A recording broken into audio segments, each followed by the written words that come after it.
Nah, kira-kira ibu-ibu, bapak-bapak kepengen nggak begitu mati langsung surga? Saya punya ilmu. Yuk kita jajal dulu, coba kira-kira bisa nggak ya?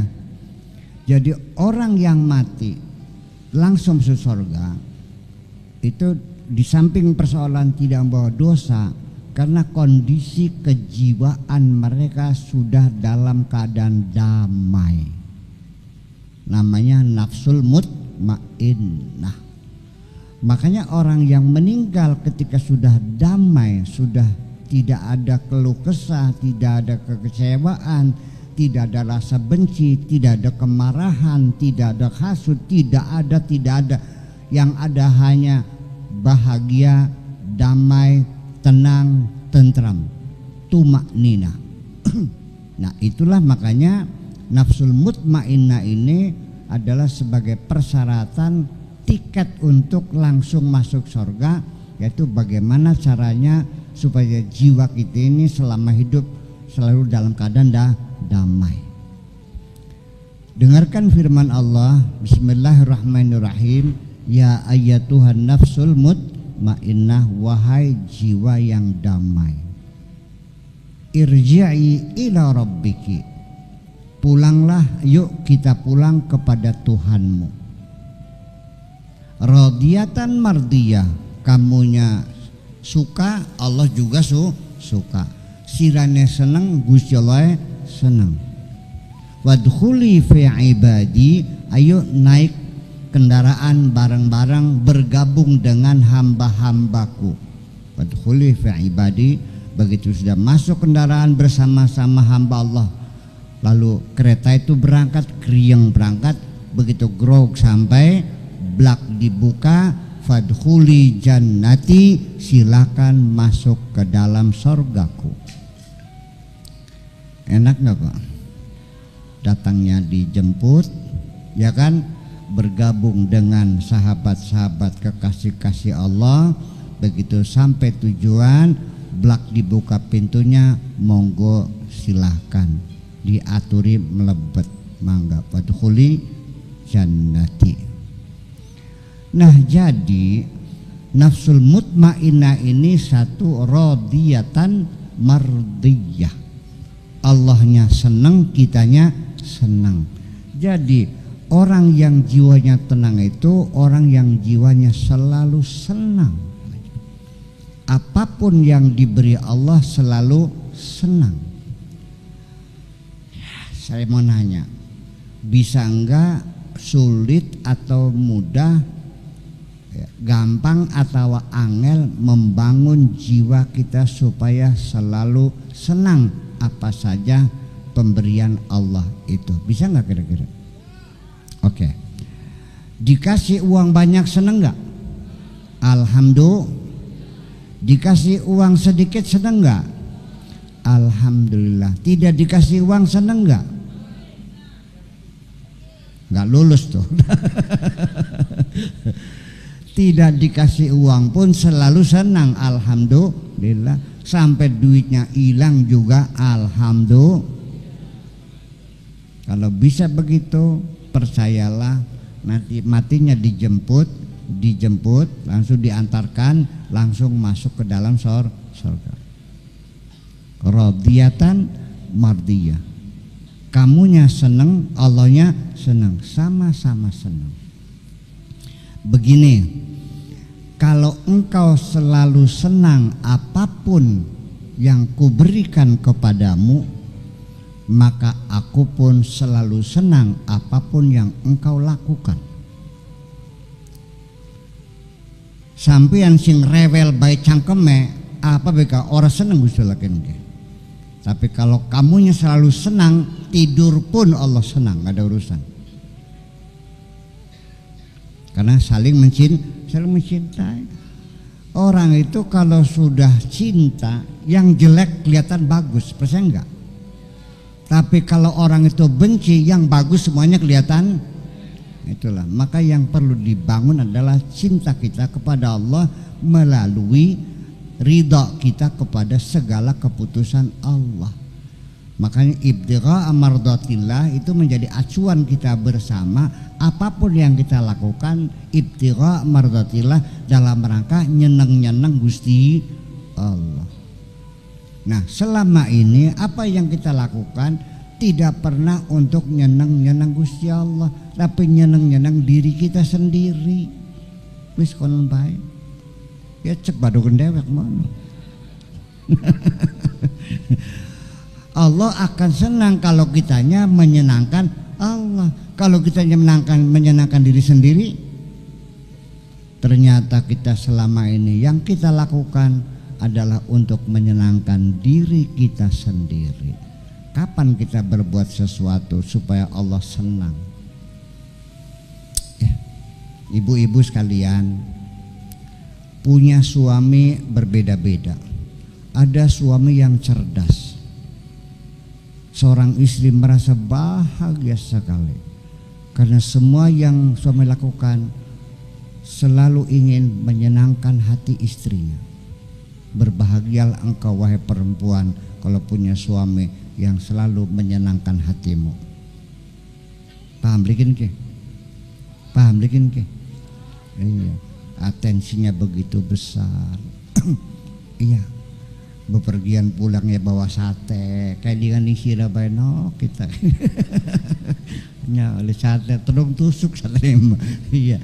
Tapi sekalipun hanya 3 tusuk juga ya alhamdulillah suami kita punya atensi. Jadi artinya bahwa seorang suami yang selalu menyenangkan istrinya. Ya Allah bu, ketika mati nangisnya 3 bulan gak mandek-mandek tuh. Tapi kalau suami yang tidak pernah menyenangkan istrinya, selalu menjengkelkan, begitu mati, alhamdulillah aku bebas. Beli sumbengen modal 3 koyak. Nah itu kan terjadi sehari-hari. Bapak-bapak, ibu-ibu sekalian, semua di antara kita, kalau kita hidup kita di dunia saja selalu ingin membahagiakan orang lain, ingin menyenangkan orang lain, percayalah itulah kepribadian yang disenangi semua orang, dan orang itu pasti akan dirindukan oleh siapapun. Paham bikin ke? Nggak ketemu tuh, ya Allah gimana kabarnya, sehat tak? Selalu kita menanya gimana kabarnya, kok pengen ketemu aja. Iya, karena kita merasakan orang itu memperhatikan hidup kita, menolong kita, membantu kita, membagi kita, maka pasti kita merindukan. Tapi kalau orang itu jahat, nggak peduli, nggak pernah orang lain, siapa yang mengingat kamu? Iya. Nanti aja perhatikan orang yang baik itu seperti apa. Ketika meninggal sedesa banyak yang nangis. Percaya enggak? Tapi kalau kita jahat, begitu mati, kasih nyaur kaul gini. Pada nadar, ada yang bikin bubur merah bubur putih di lapangan. Anak sing ngadrep ning kalian, alhamdulillah semua. Iya, urus-urus sih. Iya, bikin rusak saja semuanya itu. Nah maka percayalah, saya yakin bahwa orang yang hatinya baik, yang ridho kepada Allah, saya kira waktu mati juga nggak mungkin akan disiksa kok, langsung masuk surga. Jiwa yang tenang. Yo sekarang ibu-ibu beli payu-payu laki, alhamdulillah beli. Alhamdulillah. Ketemu sama pacar seneng nggak? Alhamdulillah. Ngajak kawin seneng nggak? Punya suami alhamdulillah. Suaminya pacaran lagi? Wah masih durung lulus. Kira-kira selalu alhamdulillah. Nah begini, ketika mulut kita selalu memuji Allah, ya kan, selalu memuji Allah, maka kata Allah, siapapun yang mulutnya selalu memujiku, percayalah apapun yang keluar dari mulutnya pasti aku dengarkan. Maka sampian ning Gusti Allah ngalem-ngalem bae, sak metune dirongokenan ning Gusti Allah. Eta. Tetapi ketika mulut kita ngomel saja, mencaci maki Allah, selalu komplain, selalu berkeluh kesah, maka yang keluar dari mulut kita berbau bacin semuanya itu. Ya, tutup hidung semuanya. Oke, sekarang nanya, mulut kita ini selalu berkeluh kesah atau selalu memuji Allah? Ketika hujan saja, kecerak beli. Masya Allah, kiamat tacakin ke, iya, gabat cukul maning, aduh, popok beli garing, dodok angel, tidak berhenti hujan pagi, sore, siang, malam, kita berkeluh kesah, kecerek bareng. Oke, kata Allah, malaikat itu orang gintung pada kecerek kabeh. Jadi gimana ya Allah, udah tutup langitnya, nggak usah dikasih hujan lagi dah, tutup kerap, nggak hujan-hujan, sawah meletak kabeh, sumur pada garing kabeh, kecerek beli, panas udara ngar-ngaran ya Allah, neraka takin kecerek mana ya Allah.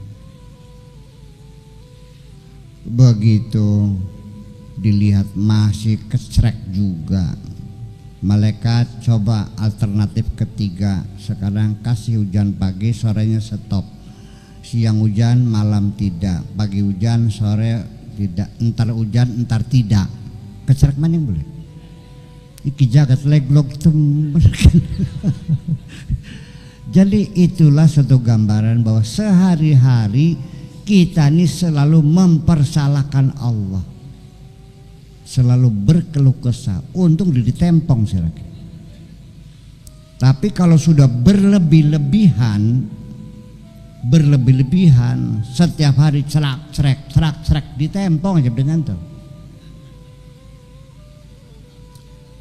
Rabin ya, aduh ya sirari yang ditempong nang Rabinnya. Malaikat ika darkum, bocah gintung, ya nyewot tibain kita ke priben tempong cangkemnya. Siap Gusti, pakai tangan kanan apa tangan kiri? Kata malaikatnya, terserah kamulah. Kalau pakai tangan kanan menyonya ke kanan, kalau pakai tangan kiri menyonya ke kiri. Pak, lapor, sudah saya tempong ya Tuhanku. Pakai tangan apa? Tangan kanan. Ya udah betul, menyon kanan, menyon kan sama, menyon kan. Apalagi ya Tuhan, itu kakinya yang tukang nendangin pintu tuh, gejogen sisan. Siap Gusti, truk gejog, melakunya diseret dulu. Itu tangannya suka namparin istri itu, kurang ajar banget tuh, pelintir tangannya tuh. Siap Gusti, kerkek. Akhirnya Pak, melakunya diseret, tangannya nyerkingkol, cangkemnya ECC. Itu hukuman untuk orang yang selalu marah-marah kepada Allah. Udah paham? Nah makanya ini orang di dunia udah menyon-menyon, bagaimana bisa masuk surga langsung? Ngaco kamu. Itulah persoalannya. Jadi kalau kita selalu berkeluh selalu melihat sawah kena kelowor, gagal panen, plenger ning galong, balik nedang lawang, nyewat ning sapa. Paku. Itu sama dengan protes, ya Allah kenapa kau gagalkan padiku ini, seharusnya jadi. Bayangkan tiap hari seperti itu. Jadi kekecewaan itu adalah berawal dari karena yang diharapkan tidak terjadi. Yang disalahkan siapa? Allah juga. Makanya orang marah itu berarti marah kepada Allah. Dalam bahasa agamanya begitu. Tapi kalau ibu-ibu nanya sama dokter, kenapa orang yang marah-marah kena stroke, orang marah karena stroke itu karena hormon adrenalin itu meningkat ketika orang sedang emosi. Kalau hormon adrenalinnya meningkat, maka tensi darah menjadi meningkat. Kalau tensi darah meningkat, maka menjadi stroke. Kalau stroke, mulutnya, ecesnya, tangannya, kakinya pada beli kunku. Pada iya. Terus bakal beli ngatus terus akan nyawa teh. Menyon. Iya. Nah, itulah makanya sekali lagi kalau kita ingin damai hidup ini, cobalah pertama-tama kita kendalikan emosi kita.